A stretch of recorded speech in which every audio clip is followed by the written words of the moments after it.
माना कि देखो हमारे देश में इनकम टैक्स कम लोग पे करते हैं, बट मैक्सिमम लोग, ज्यादातर लोग जीएसटी तो पे करते हैं ना। कोई ऑप्शन भी नहीं है।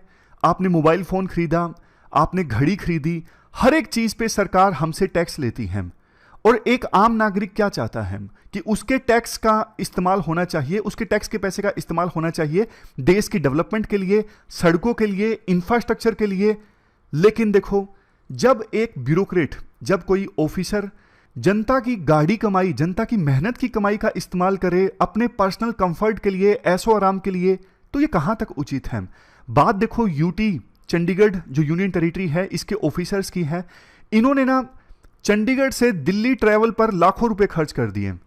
चंडीगढ़ से दिल्ली आना बिजनेस क्लास में, फ्लाइट में, जबकि ट्रेन में भी सिर्फ 5 घंटे का रास्ता है। इसके अलावा दिल्ली में आके बिल्कुल 5 स्टार होटल्स में रुकना, जहां पे एक एक दिन के 25-30 हजार रुपए लगते हैं, शायद उससे भी ज्यादा। देखो, सरकार जो टैक्स इकट्ठा करती है ना, कई बार तो ऐसे लोगों से भी टैक्स ले लेती है जिनके पास, बेचारों के पास में 2 वक्त की रोटी नहीं होती खाने के लिए। मतलब कई बार फूड आइटम्स पे भी सरकार जीएसटी ले लेती है।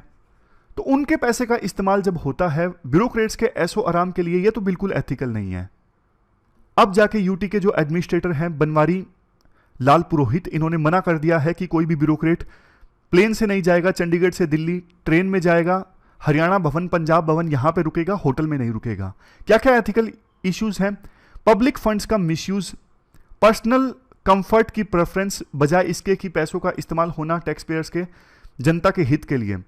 ट्रांसपेरेंसी एंड अकाउंटेबिलिटी नहीं है। ये तो इंडियन एक्सप्रेस ने खोज निकाला, अदरवाइज पब्लिक डोमेन में थोड़ी था कि इस प्रकार से ब्यूरोक्रेट पैसा खर्च कर रहे हैं अंधाधुंध अपने पर्सनल कंफर्ट के लिए। कन्फ्लिक्ट ऑफ इंटरेस्ट खुद ही तय कर रहे हैं, होम सेक्रेटरी हैं ये, खुद ही तय कर रहे हैं कि मैं कौन से होटल में रुकूंगा, कोई गाइडलाइन नहीं, कुछ भी नहीं। होम सेक्रेटरी हैं तो बस अपनी मर्जी से कहीं की भी टिकट बुक करी, कुछ भी। पब्लिक का ट्रस्ट कम होता है, फिर लोग टैक्स पे नहीं करते। लोगों को लगता है कि यार ये हमारे पैसों को उड़ाते हैं ब्यूरोक्रेट, पॉलिटिकल लीडर्स, क्या ही टैक्स पे करें।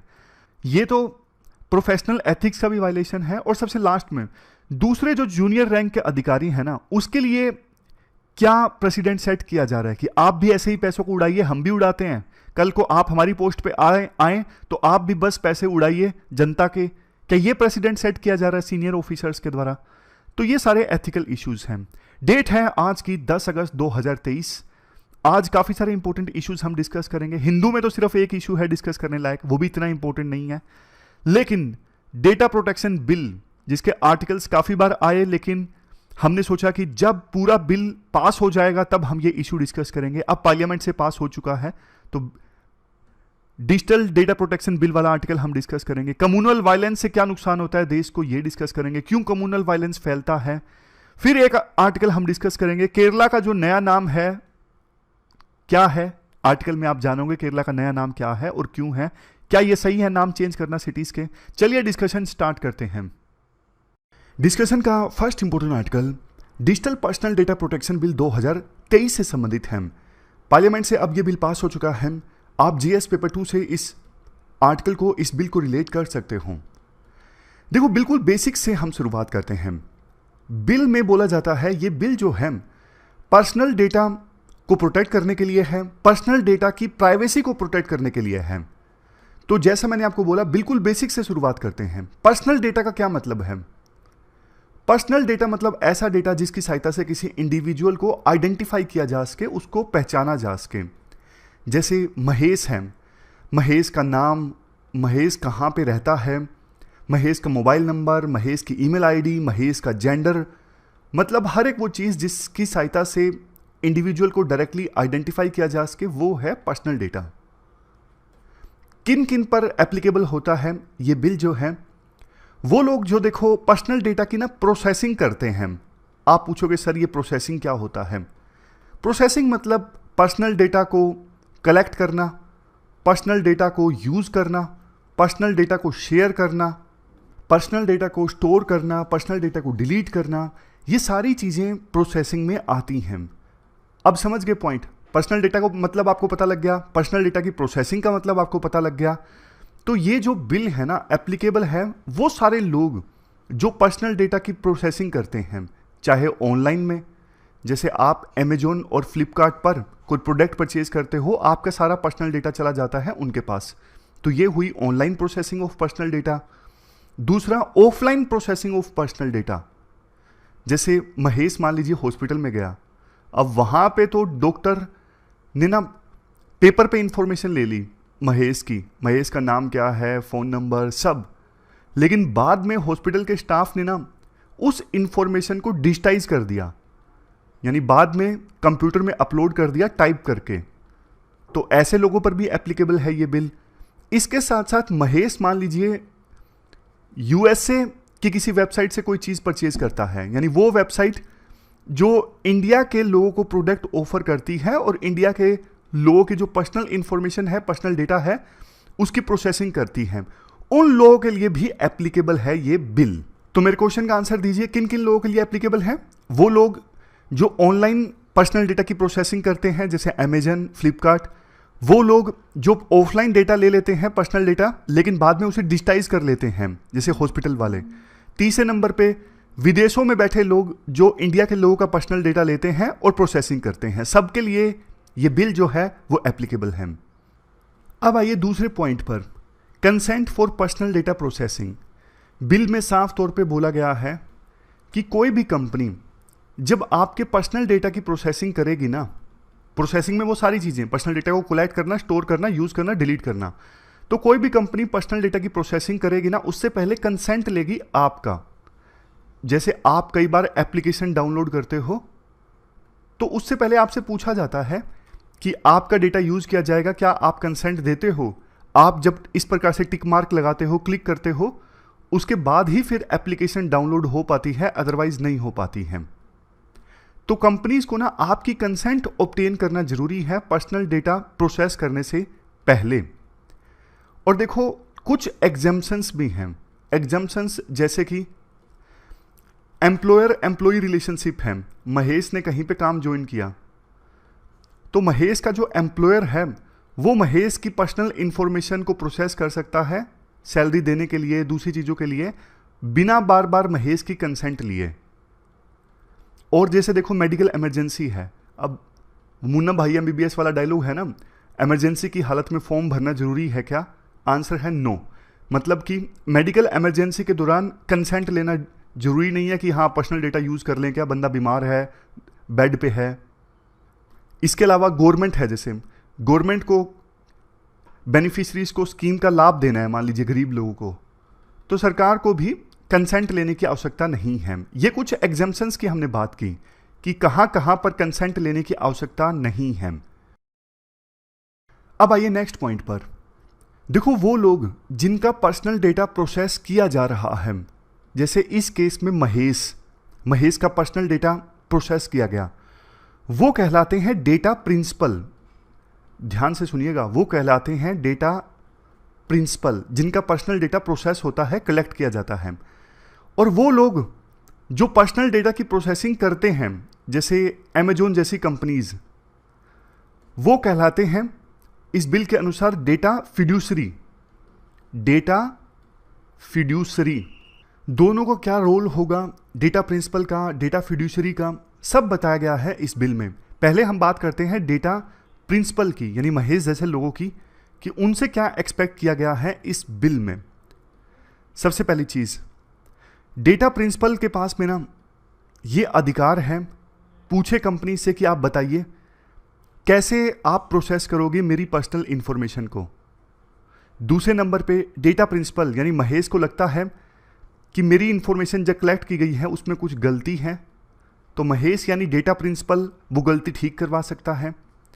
महेश चाहे तो अपने पर्सनल डेटा को इरेज करवा सकता है, मिटवा सकता है किसी कंपनी के डेटाबेस से। नेक्स्ट चीज, data principals can nominate another person to exercise their rights. Mahesh जो है किसी और पर्सन को भी नॉमिनेट कर सकता है, फॉर एग्जांपल सुरेश को, कि कल को मान लीजिए मेरी डेथ हो जाए, मैं बीमार हो जाऊं, तो मेरे पर्सनल डेटा से संबंधित जो डिसीजन है ना वो सुरेश लेगा, जिसे बैंक अकाउंट में हम नॉमिनेट करते हैं। Next, grievance redressal. Data principal के पास में ये अधिकार होगा कि उनकी अगर कोई समस्या है तो उसका समाधान करें डेटा फिड्यूसरी यानी अमेजोन जैसी कंपनीज जो पर्सनल डेटा की प्रोसेसिंग कर रही हैं। लेकिन देखो महेश को यानी डेटा प्रिंसिपल को अगर अधिकार दिए गए हैं तो उनकी कुछ ड्यूटीज भी बताई गई हैं। ड्यूटीज जैसे कि देखो, महेश गलत कंप्लेंट नहीं फाइल करेगा किसी डेटा फिड्यूसरी के अगेंस्ट, मतलब अमेजोन जैसी कंपनी के अगेंस्ट गलत कंप्लेंट नहीं फाइल करेगा कि इन्होंने मेरे डेटा का मिसयूज किया है। अगर ऐसे काम महेश करता है तो सरकार 10,000 रुपये तक का फाइन लगा सकती है कि आपने झूठी कंप्लेंट दर्ज करवाई। इसके अलावा महेश ना किसी दूसरे पर्सन को इम्पर्सनेट नहीं करेगा, मतलब ऐसा नहीं कि जानबूझ के महेश ने जानकारी दे दी रमेश की कि मेरा नाम रमेश है, मेरा फ़ोन नंबर ये वही है जो रमेश का फ़ोन नंबर है, यानी जो अपनी इंफॉर्मेशन है वही देगा महेश। ऐसा नहीं कि किसी और की इंफॉर्मेशन महेश ने दे दी अपनी जगह पे, ऐसा काम महेश नहीं करेगा। अब इसके बाद देखो, डेटा फिड्यूसरीज के ऊपर क्या ऑब्लिगेशंस रहेंगी, उनको क्या बोला गया है बिल में, ये जान लेते हैं। ये ऑब्लिगेशंस रहेंगी, सबसे पहले तो देखो अमेजोन जैसी कंपनीज ने ना डेटा इकट्ठा किया, डेटा को स्टोर किया, मतलब वो डेटा की प्रोसेसिंग कर रही हैं, तो ना उनकी जिम्मेदारी बनती है कि वो पर्सनल डेटा को प्रोटेक्ट करें, अच्छे से प्रोटेक्ट करें। किसी प्रकार की कोई चोरी नहीं होनी चाहिए पर्सनल डेटा की।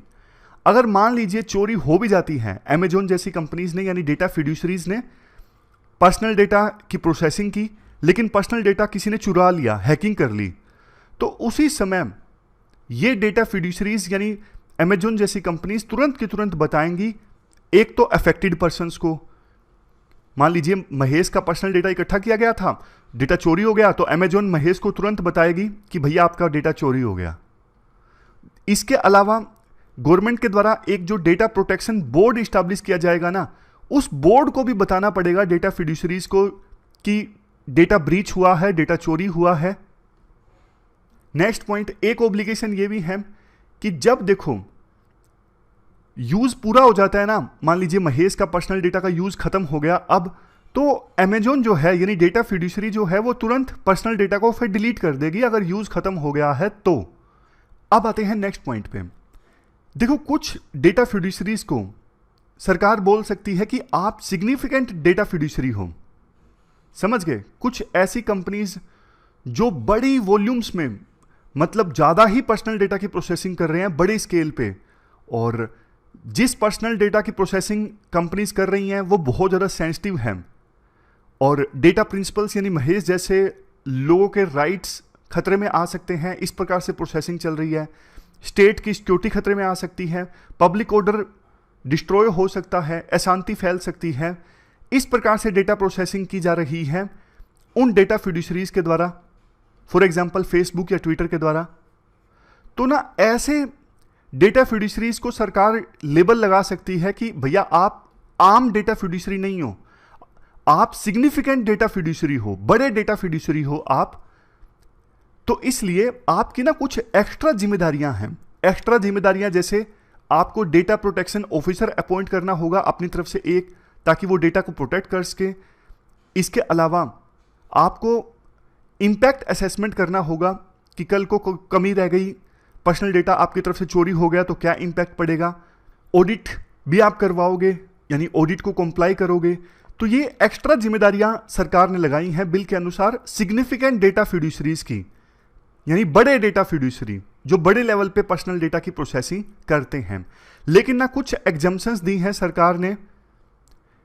कुछ केसेस में ये सारी जिम्मेदारियां ना तो डेटा प्रिंसिपल के अधिकार ना ही डेटा फिड्यूसरी की ऑब्लिगेशंस लागू होंगे कुछ केसेस में। जैसे देखो किसी अपराध की इन्वेस्टिगेशन करनी है, किसी अपराध को होने से बचाना है, तब ये सारी चीजें लागू नहीं होंगी, ना तो डेटा प्रिंसिपल के अधिकार ना ही डेटा फिड्यूसरी की ऑब्लिगेशंस। इसके अलावा लीगल राइट्स या फिर क्लेम्स को इन्फोर्स करवाना है तब नहीं लागू होंगी ये चीजें। सेंट्रल गवर्नमेंट नोटिफिकेशन जारी करके कुछ चीजों में एग्जम्पशन दे सकती है कि वहां पे भी डेटा प्रिंसिपल के अधिकार और डेटा फिड्यूसरी की जिम्मेदारियां लागू नहीं होंगी।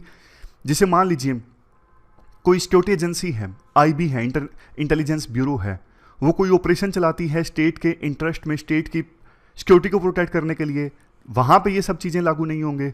वो लोग तो किसी का भी डेटा कैसे भी प्रोसेस कर लें, उनके ऊपर कोई चीज़ लागू नहीं होगी, छूट है। इसके अलावा कोई रिसर्च करनी है स्टैटिस्टिकल पर्पजेज़ के लिए भी ये सारी चीज़ें लागू नहीं होंगी, डेटा फिड्यूसरी और डेटा प्रिंसिपल वाली। समझ गए, ये एग्जाम्पशन सरकार ने दी है। नेक्स्ट है processing of personal data of children.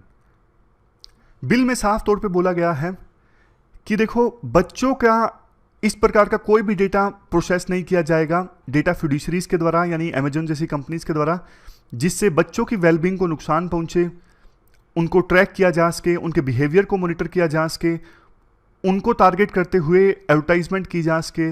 इस प्रकार से कोई भी बच्चों का जो डेटा है प्रोसेस नहीं किया जाएगा कंपनीज के द्वारा। अगर कोई कंपनी करती है, डेटा फिड्यूसरी ऐसा करता है, तो हर एक ऑफेंस के लिए 5 लाख रुपए लगेंगे, फाइन लगेगा। ये तो हमने डिस्कस कर ही लिया कहाँ कहाँ पे एग्जाम्पशंस सरकार ने दी हैं। नेक्स्ट है cross border transfer of data. हमारे देश से लोगों का इकट्ठा किया हुआ पर्सनल डेटा, यानी डेटा प्रिंसिपल्स का जो डेटा है वो दूसरे देश में ले जाया जा सकता है, फॉर एग्जांपल इंडिया से यूएस में। लेकिन कंडीशन सरकार ने ये रखी है कि हम नोटिफिकेशन जारी करके मना कर सकते हैं कि इंडिया से डेटा इस देश में नहीं ले जाया जा सकता। नोटिफिकेशन जारी करके हम बता सकते हैं कि इन देशों के अलावा बाकी देशों में इंडियंस का पर्सनल डेटा इंडिया से ले जाया जा सकता है।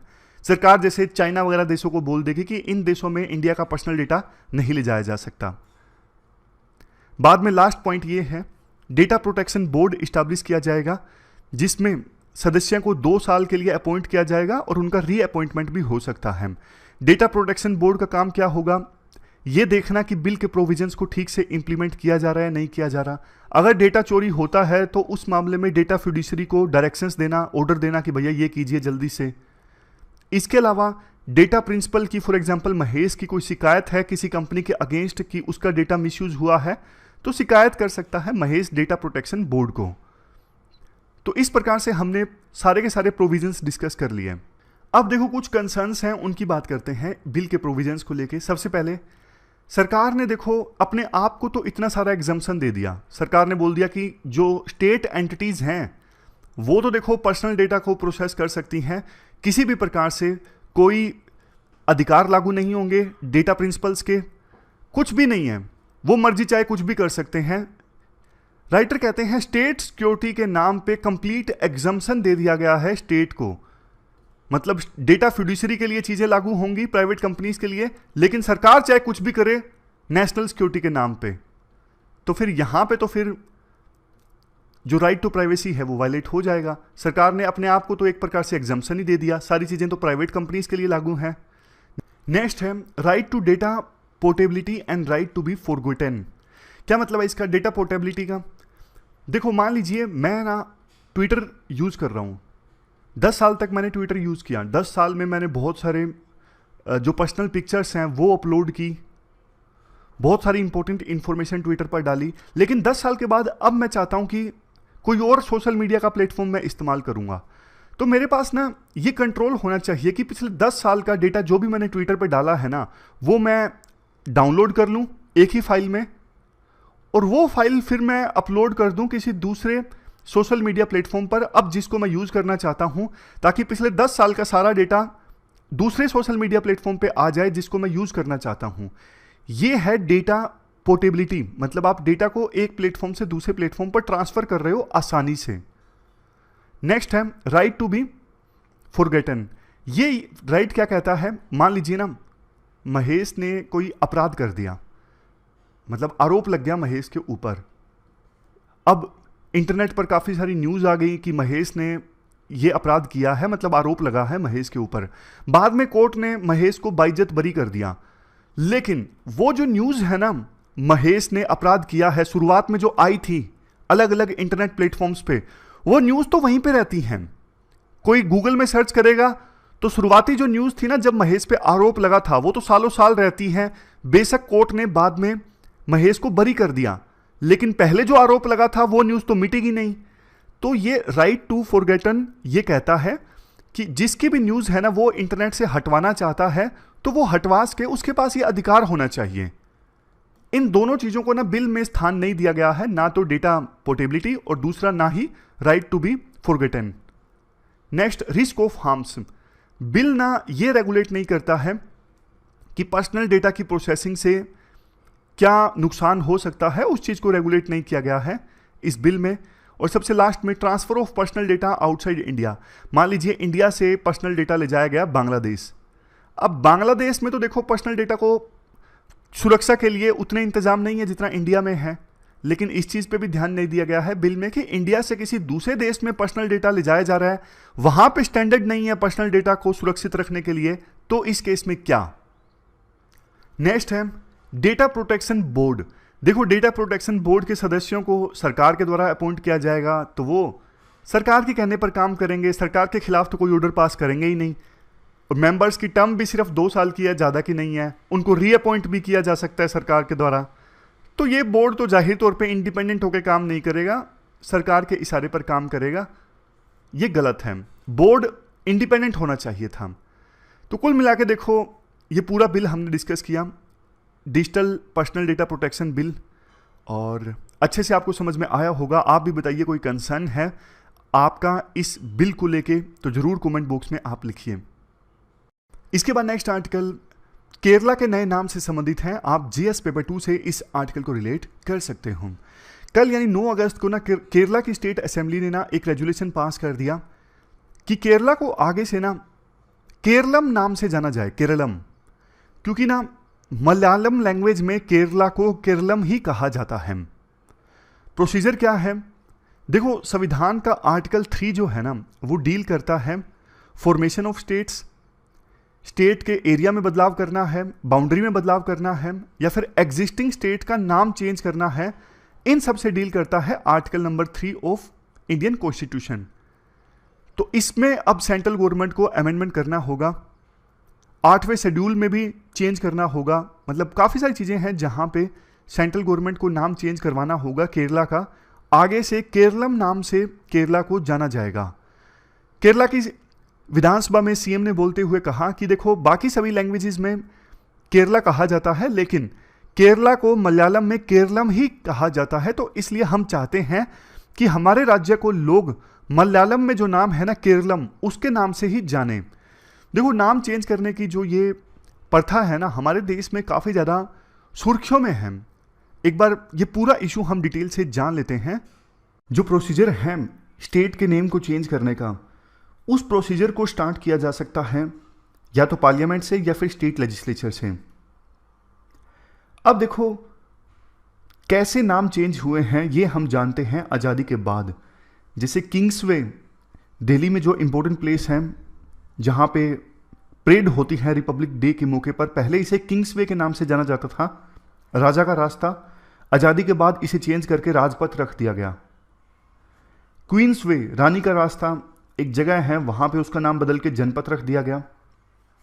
बहुत सारे हमारे जो महान फ्रीडम फाइटर्स हैं उनके नाम पर बहुत सारी कॉलोनीज हैं, आपको पता है, जहां पे तैयारी होती है। दिल्ली में ओल्ड राजेंद्र नगर नाम कहां से आया, डॉक्टर राजेंद्र प्रसाद से आया राजेंद्र नगर। पटेल नगर कहां से आया, सरदार पटेल के नाम से पटेल नगर आया। लाजपत नगर दिल्ली में फेमस है, वो कहां से आया, लाला लाजपत राय के नाम से आया। तो इस प्रकार से अनेकों जगह ऐसी हैं जहां पर पहले नाम वायसराय या फिर ब्रिटिश किंग्स क्वींस के नाम पर हुआ करते थे, बट बाद में नाम चेंज करके हमारे जो महान फ्रीडम फाइटर्स हैं उनके नाम पर उन जगहों का नाम रख दिया गया। ये कुछ फेमस लोकेशंस हैं जिनका नाम हाल फिलहाल में बदला गया। इलाहाबाद का नाम प्रयागराज, फैजाबाद डिस्ट्रिक्ट का नाम अयोध्या, मुगलसराय का नाम दीनदयाल उपाध्याय नगर। लिस्ट लंबी है लेकिन आपको सिर्फ एग्जाम्पल के लिए 2-3 याद रखने की आवश्यकता है। अब होता क्या है, बहुत बार देखो लिंग्विस्टिक करेक्टनेस के लिए सिटीज का नाम चेंज कर दिया जाता है। जैसे ब्रिटिशर्स ने हमारे देश में रूल किया तो ब्रिटिश ईरा में कुछ सिटीज को गलत नाम से पुकारा जाने लगा। जैसे बॉम्बे जो लिंग्विस्टिकली गलत है, तो इसे ठीक करना पड़ा, इसे अब मुंबई के नाम से जाना जाता है। बेंगलोर पहले जाना जाता था जो लिंग्विस्टिकली गलत है, लैंग्वेज के हिसाब से देखें तो गलत है, इसको अब आज के समय में बेंगलुरु के नाम से जाना जाता है। मद्रास को चेन्नई के नाम से, कलकत्ता को कोलकाता के नाम से। ब्रिटिशर्स ने जब देश में रूल किया था ना, कुछ सिटीज का नाम गलत हो गया लिंग्विस्टिकली, यानी लैंग्वेज के हिसाब से गलत हो गया, तो उसे ठीक किया जाता है। अब इसके बाद कई बार रीजनल हीरोज के नाम पर प्रोजेक्ट का नाम रखा जाता है ताकि लोकल लोग जो हैं लोकल हीरो को याद रखें, सम्मान दें। जैसे देखो विक्टोरिया टर्मिनस का नाम चेंज करके शिवाजी छत्रपति टर्मिनस रख दिया गया। और भी बहुत सारे ऐसे प्रोजेक्ट्स हैं जिनका नाम रखा गया है रीजनल हीरोज के नाम पर। नेक्स्ट, कई बार कोई पॉलिटिकल पार्टी जो सत्ता में होती है अपने फायदे के हिसाब से नाम रख देती है। जैसे कनॉट प्लेस का नाम राजीव चौक रख दिया गया पूर्व प्रधानमंत्री राजीव गांधी के नाम पर। यूपी सरकार ने काफ़ी सारे नाम चेंज किए। उसमें देखो पॉलिटिक्स भी इन्वॉल्व होती है अगर सीधा सीधा बोले। जैसे कि कई बार किसी एक वर्ग के वोट्स को मोबिलाइज करने के लिए, फॉर एग्जांपल हिंदू वोट्स को मोबिलाइज करने के लिए सिटी का नाम चेंज कर दिया जाता है। इसके बाद आर्टिकल में कहा जाता है, देखो कई बार नाम चेंज करना सही भी है, जैसा हमने बहुत सारे पॉइंट्स डिस्कस किए। कॉलोनियल जो लिगेसी है उसे छुटकारा पाने के लिए नाम चेंज किया जाता है, तो कुछ गलत नहीं है। वैसे भी अब इंडिया जितना तेजी से डेवलप हो रहा है, आने वाले सालों में अर्बन पॉपुलेशन का शेयर 50% तक हो जाएगा। बहुत सारे नए प्रोजेक्ट्स बनेंगे, नई सारी सिटीज़ इस्टेब्लिश होंगी, उनको नाम देने की आवश्यकता पड़ेगी। तो ये सब चीज़ें ध्यान में रख के नाम दिए जाते हैं। जैसे किसी ने हमारे समाज में काफ़ी ज़्यादा कंट्रीब्यूट किया है, फॉर एग्जांपल अब्दुल कलाम साहब ने, तो इन महान लोगों के नाम पे अगर किसी जगह का नाम रखा जाता है तो कुछ गलत नहीं है। बट देखो वोट बैंक को देखते हुए या फिर ऐसा कोई नाम रखने से जिससे समाज डिवाइड हो, ऐसा नाम नहीं रखना चाहिए। और नाम रखना पॉलिटिकल रेजीम से रिलेटेड नहीं होना चाहिए। जैसे एक पार्टी आई नाम चेंज कर दिया, दूसरी पार्टी आई फिर से नाम चेंज कर दिया, ये नहीं होना चाहिए। पॉइंट समझ गए आप ना? वोट बैंक पॉलिटिक्स नहीं होनी चाहिए। अब जैसे कुछ नाम बदले जाते हैं, फॉर एग्जांपल कल्चर को प्रिजर्व करने के लिए गुड़गांव का नाम गुरुग्राम रख दिया गया। ये भी नाम चेंज होना एक प्रॉपर मैकेनिज्म के साथ हो। ऐसा नहीं कि विम्स एंड फैंसीज के हिसाब से कोई कंट्रोवर्सी हुई, बाद में किसी कम्युनिटी को नीचा दिखाने के लिए नाम चेंज कर दिया, ऐसा नहीं होना चाहिए। अब कुछ डिसएडवांटेजेस भी हैं, बार बार नाम चेंज किए जाते हैं। जैसे एक तो लोगों के मन में कन्फ्यूजन पैदा होता है, और नाम चेंज करने से ऐसा तो है नहीं शहर की सिचुएशन चेंज हो जाती है। शहर तो देखो वैसा का वैसा ही रहता है। अब कुछ लोग तो पुराने नाम से ही शहर को जानते हैं। वाराणसी बेशक ऑफिशियल नाम हो हिस्टोरिकल सिटी का, लेकिन आइडिया अभी भी बनारसी है। बनारस के नाम से पुराने लोग जानते हैं, चीज़ें बिकती हैं बनारसी साड़ी जैसे। कल्चरल जिनोसाइड, ये वो पॉइंट है। कई बार ऐसा होता है पॉलिटिक्स के चलते जो नाम चेंज किए जाते हैं ना, उससे एक कम्युनिटी फिर ऐसा महसूस करने लगती है कि क्या हमारा कोई कंट्रीब्यूशन ही नहीं है देश के इतिहास में, हमको नीचा दिखाया जा रहा है। ये नहीं होना चाहिए। और इकोनॉमिक कॉस्ट भी होती है नाम चेंज करने की। हर जगह नाम चेंज करना, बिल्डिंग्स पे, सरकारी जो बिल्डिंग्स है वहाँ पे, पेपर्स में बहुत पैसा लगता है। वे फॉरवर्ड में कहा जाता है, देखो कोर्ट ने वार्निंग दी इस केस में कि संविधान के प्रियम्बल में जो फ्रेटर्निटी की बात कही गई है ना, भाईचारा होना चाहिए समाज के विभिन्न कम्युनिटीज़ के बीच में, उस भाईचारा को मेंटेन करने की आवश्यकता है। लेकिन नाम बार बार चेंज करने से ना भाईचारा में टूट आती है। सोसाइटीज़ को, प्रेजेंट सोसाइटीज़ को री एजुकेट करने की आवश्यकता है, ना कि नाम चेंज करने की आवश्यकता है। नाम मतलब री एजुकेट मतलब ऐसा कि पास्ट में ऐसी गलतियां की गई हैं, उन गलतियों को नहीं दोहराना है, ऐसी वैल्यूज़ को फिर से सिखाने की आवश्यकता है। पॉलिटिक्स इन सब चीज़ों से दूर रखो, और अगर नाम चेंज भी हो तो प्रॉपर फिलोसफी के हिसाब से हो। ऐसा नहीं कि जब मर्जी आया किसी सिटी का नाम चेंज कर दिया।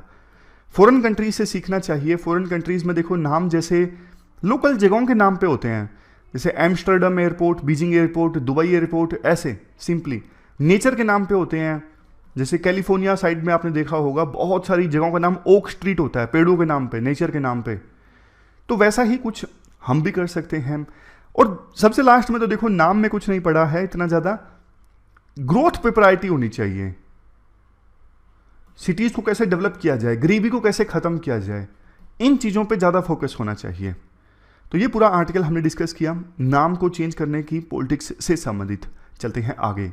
इसके बाद नेक्स्ट आर्टिकल कम्युनल वायलेंस से संबंधित है। आप जीएस पेपर 1 में कम्युनलिज्म से इस आर्टिकल को रिलेट कर सकते हो। हाल ही में देखो नू में, हरियाणा के नू में वायलेंस देखने को मिला। इसके अलावा मणिपुर में तो वायलेंस से आप भली भांति से परिचित हो, काफ़ी समय से वायलेंस चल रहा है। जी हाँ, वो भी कम्युनल वायलेंस है। कम्युनल वायलेंस मतलब violent conflict between different communities. अलग अलग कम्युनिटीज़ के बीच में वायलेंट कन्फ्लिक्ट होता है, लड़ाई होती है। किस आधार पर? रिलीजन के आधार पर, या फिर एथनिसिटी के आधार पर, या फिर कल्चर के आधार पर। किसी भी आधार पर, इनमें से किसी भी आधार पर जब दो कम्युनिटीज़ के बीच में आपस में वायलेंट कन्फ्लिक्ट हो जाता है, लड़ाई झगड़ा खून खराबा हो जाता है, तो वो कम्युनल वायलेंस है। जैसे हाल ही में हरियाणा के नूह में दंगे हुए, इसके अलावा मणिपुर में जो चल रहा है मेती और कुकी कम्युनिटी के बीच में। देखो, ओवरऑल पिक्चर डिस्कस करते हैं, एक केस की बात नहीं करते हैं, ओवरऑल एक बड़ी तस्वीर देखते हैं। कम्युनल वायलेंस आखिरकार होता क्यों है, हिस्टोरिकल ग्रेवेंसीज। देखो, पास्ट कन्फ्लिक्ट होते हैं कई बार दो कम्युनिटीज़ के बीच में, पुरानी टेंशन्स होती हैं, पुराने मुद्दे होते हैं जो रह रहकर फिर से रिवाइव होते रहते हैं समय समय पर, इस वजह से कम्युनल वायलेंस होता है। नेक्स्ट है media and social media. Social media और मीडिया पर ना कई बार बहुत ज़्यादा गलत इन्फॉर्मेशन शेयर की जाती है। इससे एक कम्युनिटी के लोगों में ना दूसरी कम्युनिटी के लोगों के प्रति नफरत पैदा हो जाती है कि हमारी कम्युनिटी के साथ ऐसा हुआ है। डिवाइड जो है दो कम्युनिटीज़ के बीच में बढ़ जाता है। इसमें अफवाहें भी जो हैं आग में फ्यूल डालने का काम करती हैं। Next, political factors. कई बार देखो जानबूझ के पॉलिटिकल लीडर्स के द्वारा या फिर कुछ पॉलिटिकल पार्टीज़ के द्वारा एथनिसिटी के नाम पे या फिर धर्म के नाम पे या फिर कल्चर के नाम पे लोगों को बांटा जाता है ताकि एक वर्ग के, एक सेक्शन के वोट को इकट्ठा किया जा सके, ध्रुवीयकरण किया जा सके, एक पार्टी के पक्ष में वोट को पोलराइज किया जा सके। समझ गए? पहले अंग्रेज भी ऐसा किया करते थे आज़ादी से पहले, और अलग अलग पॉलिटिकल पार्टीज आज ऐसा करती हैं। इसके बाद नेक्स्ट है सोशल फैक्टर्स। बहुत बार ना कुछ कम्युनिटीज़ को लेकर ना स्टीरियोटाइपिंग हो जाती है, मतलब मिथ, मिसबिलीफ लोगों में हो जाते हैं। फॉर एग्जाम्पल, हिंदू तो ऐसे होते हैं, मुस्लिम्स ऐसे होते हैं, मेती ऐसे हैं, कुकी ऐसे हैं, उनके साथ ना अलग अलग मिसबिलीफ अटैच हो जाते हैं। तो इस वजह से भी नफरतें पैदा हो जाती हैं कम्युनिटीज़ के बीच में। एक कम्युनिटी के लोगों की दूसरे कम्युनिटी के लोगों के प्रति जो अप्रोच है वो बदल जाती है मिसबिलीव्स के कारण। नेक्स्ट है कल्चरल फैक्टर्स। कल्चरल फैक्टर्स जैसे मतलब देखो, अलग अलग सेक्शंस का कल्चर अलग होता है, लाइफस्टाइल अलग होता है, वैल्यूज अलग होती हैं। बट ना आज के समय में ना कल्चरल डाइवर्सिटी इरोड हो रही है। मतलब लोगों की जो टॉलरेंस है ना दूसरे कल्चर्स के प्रति वो कम हो रही है, पहले बल्कि ज़्यादा हुआ करती थी। इस वजह से भी डिवाइड हो जाती है सोसाइटी। नेक्स्ट है इकोनॉमिक फैक्टर्स। कई बार देखो ये भी कम्युनल वायलेंस का रीजन बनते हैं।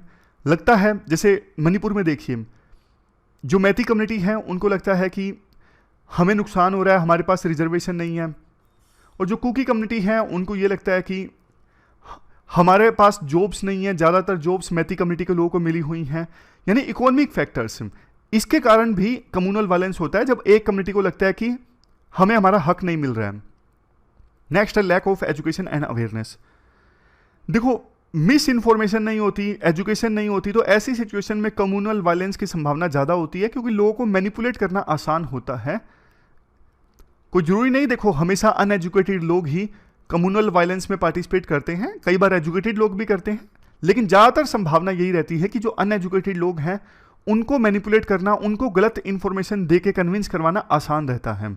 अब आप लोग हो, जैसे आप लोग एजुकेटेड हो, यूपीएससी की तैयारी की है, आपको कोई आसानी से मिसबिलीफ नहीं दे सकता, गलत इंफॉर्मेशन नहीं दे सकता, आप आसानी से विश्वास ही नहीं करोगे। नेक्स्ट, कम्युनल वायलेंस का कंसिक्वेंस क्या होता है?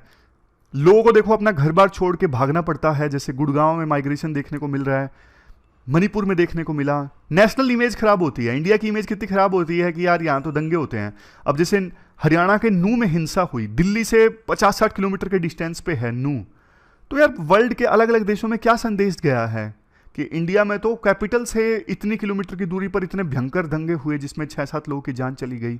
इमेज खराब होती है, इन्वेस्टमेंट नहीं आती फिर, और बहुमूल्य जानों का तो देखो लॉस होता ही है। हर एक इंसान की जान कीमती है, प्रॉपर्टी का नुकसान होता है। नूह हिंसा में इतने सारे जो व्हीकल हैं वो जला दिए गए, मणिपुर में कितना नुकसान हुआ। सोशल डिवीजन होती है, समाज कमजोर होता है। देश को देखो आगे ले जाना है, वर्ल्ड पावर बनाना है, अगर हम सभी एकजुट नहीं है तो फिर क्या फायदा?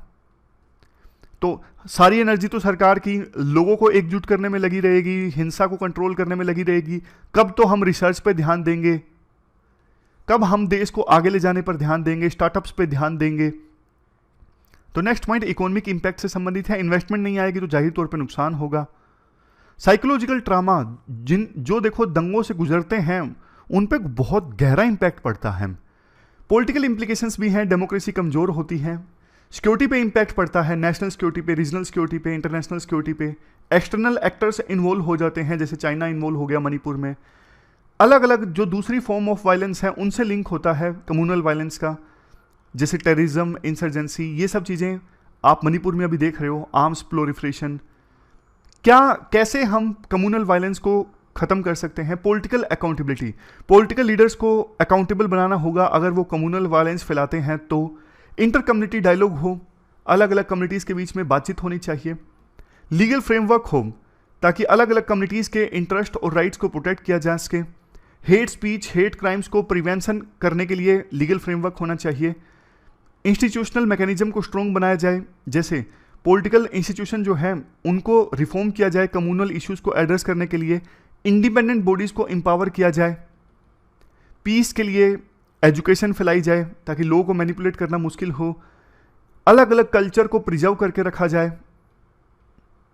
इसके बाद सोशल रिफॉर्म्स आने चाहिए, मतलब समाज में हार्मनी हो, समाज में एक कम्युनिटी का दूसरे कम्युनिटी के प्रति ट्रस्ट हो। ये सब चीज़ों पे सरकार ध्यान दे। इसके लिए youth groups, women groups, religious leaders ये भी एक बड़ा रोल प्ले कर सकते हैं। इकोनॉमिक मेजर्स, इकोनॉमिक डिस्पैरिटीज़ को कम करने के लिए इकोनॉमिक मेजर्स लिए जाने चाहिए ताकि ऐसा ना हो एक कम्युनिटी का विकास हो जाए दूसरी कम्युनिटी का ना हो। तो ये सारे स्टेप्स उठाए जा सकते हैं कम्युनल वायलेंस को ख़त्म करने के लिए। इसके बाद लास्ट आर्टिकल क्लस्टर बॉम्ब से संबंधित है। आप जीएस पेपर सेकंड के इस टॉपिक से आर्टिकल को रिलेट कर सकते हो। यूएस ने हाल ही में फैसला लिया कि हम यूक्रेन को क्लस्टर म्यूनिशंस देंगे, और इसके बाद रशिया ने भी जवाब दिया कि हम और भी ज़्यादा क्लस्टर म्यूनिशंस को इस्तेमाल करेंगे। देखो क्लस्टर म्यूनिशन होता क्या है, मान लीजिए यहाँ से लॉन्च किया गया ये बम ना छोटे छोटे सब म्यूनिशंस में, सब बॉम्ब्स में डिवाइड हो जाता है हवा में ही। एक बॉम्ब लॉन्च किया था, लेकिन इसके अंदर यहाँ पे इस तस्वीर में देखिए छोटे छोटे कई सारे बॉम्ब हैं जो हवा में फट पड़ते हैं और फिर अलग अलग डायरेक्शन में जाते हैं। इतने सारे जो है ना अलग अलग डायरेक्शन में जाएंगे, और कुछ तो फट जाते हैं, कुछ फटते भी नहीं है। जो नहीं फटते हैं वो लंबे समय तक फिर एक बॉम्ब का काम करते हैं, मतलब कभी भी सिविलियन ने छुआ और वो फट गया, डर बना रहता है हमेशा। मान लीजिए इस बॉम्ब के अंदर ये 100 छोटे छोटे बॉम्ब थे जो अलग अलग डायरेक्शन में गिरते ही फट पड़े, लेकिन 90 फट पड़े, 10 अभी जमीन पे वैसे ही पड़े हैं। अब आज से 2 साल बाद किसी सिविलियन ने इसको छू लिया जो पहले नहीं फटा था, अब फट जाएगा और सिविलियन की डेथ हो जाएगी। तो ये खतरा है क्लस्टर बॉम्ब का या फिर क्लस्टर म्यूनिशन का।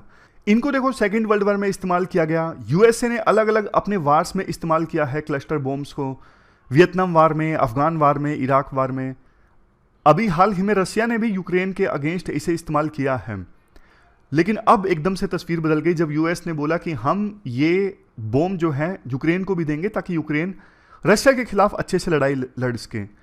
देखो ये इतने खतरनाक है कि इनके खिलाफ ना एक कन्वेंशन आ चुकी है 2008 में, कन्वेंशन ऑन क्लस्टर म्यूनिशन। ये मेजर स्टेप है क्लस्टर बॉम्ब को इरेडिकेट करने के लिए, खत्म करने के लिए, कि विभिन्न देश इसका इस्तेमाल ना करें। अब देखो दिक्कत ये है, ये ट्रीटी जो है ना जो हमने अभी डिस्कस की है, कन्वेंशन ऑन क्लस्टर म्यूनिशन, ये यूनिवर्सल नहीं है। सभी देशों ने इसे नहीं साइन और रेटिफाई किया है, सिर्फ 112 देशों ने इस ट्रीटी को अडोप्ट किया है।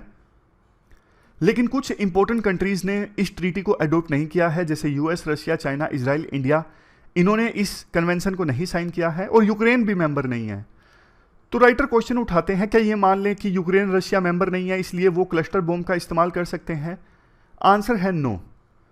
आंसर नो इसलिए है क्योंकि और बहुत सारे इंटरनेशनल कन्वेंशंस हैं, जैसे 1949 का जेनेवा कन्वेंशन आर्टिकल 51 सेक्शन 4। इसमें एडिशनल प्रोटोकॉल 1 है जिसमें बोला गया है कोई भी देश ना इनडिस्क्रिमिनेट फोर्स का इस्तेमाल नहीं करेगा। इनडिस्क्रिमिनेट फोर्स मतलब ऐसा नहीं कि आप फर्क ही महसूस नहीं कर सको कि आपने जो बम फोड़ा है वो किसी मिलिट्री साइट पे फोड़ा है या फिर सिविलियन ठिकाने पे फोड़ा है, किसके अगेंस्ट आपने बम फोड़ा है, किसके अगेंस्ट आपने हमला किया है, आप फर्क महसूस ना करो, ऐसे हथियारों का आप इस्तेमाल नहीं करोगे। आपका जो टारगेट होगा वो सिविलियंस नहीं होने चाहिए किसी भी कीमत पे, ये बोला गया है जिनेवा कन्वेंशन 1949 में। इसके अलावा सेक्शन 5 में, आर्टिकल 51 सेक्शन 5 में यह भी बोला गया है, ऐसा कोई अटैक या फिर ऐसी कोई फोर्स का इस्तेमाल नहीं किया जाएगा किसी देश के द्वारा जिससे सिविलियन पॉपुलेशन या फिर सिविलियन ऑब्जेक्ट को नुकसान पहुंचे। समझ गए? मान लीजिए किसी देश ने हमला प्लान किया मिलिट्री साइट पे, लेकिन इतना ज़्यादा फोर्स का इस्तेमाल कर लिया कि मिलिट्री साइट के साथ साथ की जो सिविलियन पॉपुलेशन है उनके ठिकानों को भी नुकसान पहुंचा, उनकी भी डेथ हो गई, तो ऐसा एक्सेसिव फोर्स का इस्तेमाल नहीं किया जाएगा किसी देश के द्वारा। तो राइटर कहते हैं ये चीज़ें तो देखो सभी देशों पे लागू हैं, तो यूं नहीं कहा जा सकता यूक्रेन रशिया के द्वारा कि हम तो पार्टी नहीं है कन्वेंशन ऑन क्लस्टर म्यूनिशन की, तो इसलिए हम तो इस्तेमाल करेंगे नहीं। यूएसए के लिए भी गलत है, यूएसए को भी हथियार नहीं देने चाहिए यूक्रेन को, गलत है, दोनों गलत हैं। अब चलते हैं आगे। इसके बाद आज की एथिकल टर्म है सेल्फलेसनेस। जब देखो कोई पर्सन अपनी जरूरतों के बजाय दूसरों की जरूरतों को लिए ज्यादा कंसर्न होता है ना, तो इस स्टेट को कहा जाता है, इस वैल्यू को कहा जाता है सेल्फलेसनेस। मान लीजिए ना, आप जा रहे हो, आप ऑफिस से घर जा रहे हो, आपने देखा रास्ते में ना किसी की गाड़ी खराब हो गई, आप थके हुए हो, लेकिन बावजूद इसके आप उतर जाते हो अपने व्हीकल से उस गाड़ी वाले की मदद करने के लिए, तो ये सेल्फलेसनेस है। आप एग्जाम्पल दीजिए अपनी लाइफ में, कब आपने सेल्फलेसनेस को प्रमोट किया है या प्रैक्टिस किया है? आप बताइए, पर्सनल लाइफ से संबंधित कोई एग्जाम्पल, कब आपने ऐसा बिहेव किया कि आपने अपनी जरूरतों के बजाय दूसरों की जरूरतों को ज़्यादा तवज्जो दी? ये क्वेश्चंस हैं जो आपको अटेम्प्ट करने हैं। 2 क्वेश्चंस हैं, दोनों के आंसर्स आपको 250 वर्ड्स में देने हैं। 15 मार्क्स के ये दोनों क्वेश्चंस हैं। ये कल के आर्टिकल्स हैं जो हमने डिस्कस किए थे। बिना टाइम गवाए जल्दी से रिवाइज कर लेते हैं। राइस एक्सपोर्ट बैन, इंडिया ने राइस एक्सपोर्ट पर बैन लगा दिया। इंडिया जियोपॉलिटिकल रियलिटीज़ के हिसाब से एक्ट करना चाहता है, मतलब उन देशों को राइस देना चाहता है जिनको अभी जरूरत है, जैसा कि इंडिया ने वीट एक्सपोर्ट के दौरान किया था। इसके अलावा सरकार के ध्यान में पॉलिटिकल फैक्टर्स भी हैं कि कहीं इलेक्शन से पहले महंगाई ना बढ़ जाए, ये सोचते हुए सरकार ने फैसला लिया है। और अलग अलग देश ऐसा करते हैं, मतलब PL 480 प्रोग्राम में यूएस ने ऐसा किया, 1970s में अरब कंट्रीज़ ने ऐसा किया। तेल सिर्फ उन्हीं को दिया जिसने उनका साथ दिया। यूएसए के मित्र देशों को तेल नहीं दिया क्योंकि उन्होंने इजराइल का साथ दिया। तो यहाँ पे एथिकल डायलेमास जैसे national sovereignty versus global humanitarian responsibility, short term political gain versus long term political stability, ethical responsibility versus geopolitical realities, और सबसे लास्ट में support for farmers versus food security for all. ये सारे ethical dilemmas यहाँ पे involve हैं। Next, revised manufacturing rule for drug firms. सरकार ने ना ये रूल्स बोला है सभी कंपनीज को, ड्रग कंपनीज को फॉलो करने के लिए, टाइम भी दिया है। वो कंपनीज जिनका टर्नओवर 250 करोड़ से ज़्यादा है उनको 1 साल का टाइम दिया है, जिनको टर्नओवर 250 करोड़ से ज़्यादा है उनको 6 महीने का टाइम दिया है। गुड मैन्युफैक्चरिंग प्रैक्टिसेस जैसे ड्रग्स की क्वालिटी को मैनेज करना, ये सारी चीज़ें हैं जो कल हमने डिस्कस की थी। रिस्क को मैनेज करना, सारी चीज़ों का डॉक्यूमेंटेशन करना, डेविएशन नहीं होना चाहिए मैन्युफैक्चरिंग प्रोसेस में। सरकार ने क्यों किया गुड मैन्युफैक्चरिंग प्रैक्टिसेस क्यों लागू की? क्योंकि देखो, एक तो हमारी इंडिया की ड्रग कंपनीज के ड्रग से ना काफ़ी सारे लोगों की डेथ हो गई अलग अलग देशों में, जैसे उज्बेकिस्तान में, गैम्बिया में, यूएस में। तो इंडिया का नाम खराब हो रहा था। सरकार ने खुद इंस्पेक्शन करवाई तो इंस्पेक्शन ने पाया कि 10,500 में से सिर्फ 2,000 कंपनीज चीज़ों को फॉलो कर रही हैं। और इसके अलावा देखो 2-3 इशू हैं। एक इशू डेटा से संबंधित है। हमारी जो ड्रग कंपनीज है ना, डेटा मेंटेन नहीं करती। रेगुलेटर, ग्लोबल रेगुलेटर सिर्फ डेटा को मानते हैं। स्टेबिलिटी वाली चीज़ है। छोटी छोटी कंपनीज ना पर्टिकुलर इन्वायरमेंट में ड्रग्स को स्टोर करके रखती हैं, लेकिन स्टेबिलिटी का टेस्ट नहीं करती कि अलग अलग टेम्परेचर और वेदर में कैसे ड्रग बिहेव करेगी। इसकी वजह से नुकसान होता है। एक सेंट्रलाइज्ड IT प्लेटफॉर्म होना चाहिए ताकि जिन ड्रग्स को लाइसेंस मिले उनकी क्वालिटी सेम रहे। ये सारे पॉइंट्स हमने डिस्कस किए। फिर बेसिक स्ट्रक्चर वाला आर्टिकल हमने डिटेल से डिस्कस किया था। ये तो देखो काफ़ी लंबा आर्टिकल है, ये 1 मिनट में बताना पॉसिबल भी नहीं है। ये उम्मीद है कि आपको काफ़ी अच्छे से समझ में कल आया होगा। बढ़िया ढंग से हमने डिस्कस किया था पूरी जान लगा के। तो ये थी हमारी आज की डिस्कशन। फिलहाल इस डिस्कशन में इतना ही है। Thank you very much for discussion.